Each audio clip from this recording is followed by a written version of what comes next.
तुम्हाला ते सांगायचं की काय इलेक्शन पुढचं राहतं, बाकी काय करतील हे. आता मी म्हणणाऱ्यांना काय केलं गावामध्ये तुम्हाला माहिती आहे. काहीच बोंब पडलेली कोणाची इतक्या वर्षामध्ये काहीच नाही. फक्त बस निवडणूक आला की डबल भेट होत नव्हतं. एकदा निवडून गेलं की 5 वर्ष डबल भेटत कोणी येत नव्हतं. पण तुम्हीचा आमदार आतापर्यंत एकच निवडून झाले. तालुक्याचा इतिहास आहे.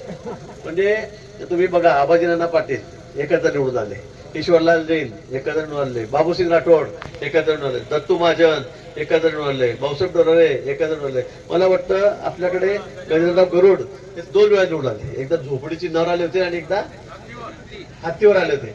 ते फक्त त्यांचा जर पद सोडला तर तुम्ही मी तर कोणाला रिपीट केलं नाही, कधीच रिपीट कोणालाच केलं नाही. फक्त मीच आहे असा की मला 7 वेळा तुम्ही निवडून दिले त्या ठिकाणी, 7 वेळा. आणि म्हणून तुमचे एवढे मोठे उपकार माझ्यावर आहेत की त्याची परतफेड मला निश्चित करावी लागेल.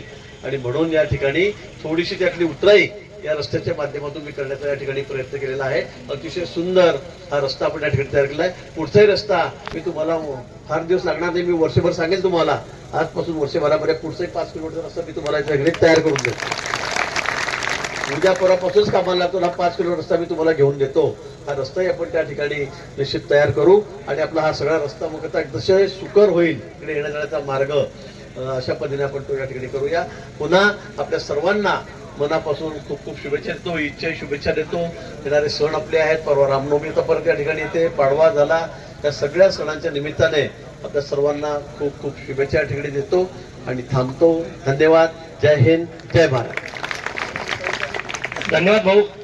तोंडापूरचे कवी आहेत, त्यांनी गिरीश भाऊंनी एक कविता लिहिली आहे. त्यांचा सत्कार गिरीश भाऊंनी करावा अशी मी त्यांना विनंती करतो. सर्व गावकरी बंधूंना विनंती आहे की कार्यक्रमानंतर जेवणाची व्यवस्था या ठिकाणी केलेली आहे. कोणीही जेवण केल्याशिवाय जाऊ नये अशी सर्वांना विनंती आहे. या कार्यक्रमाला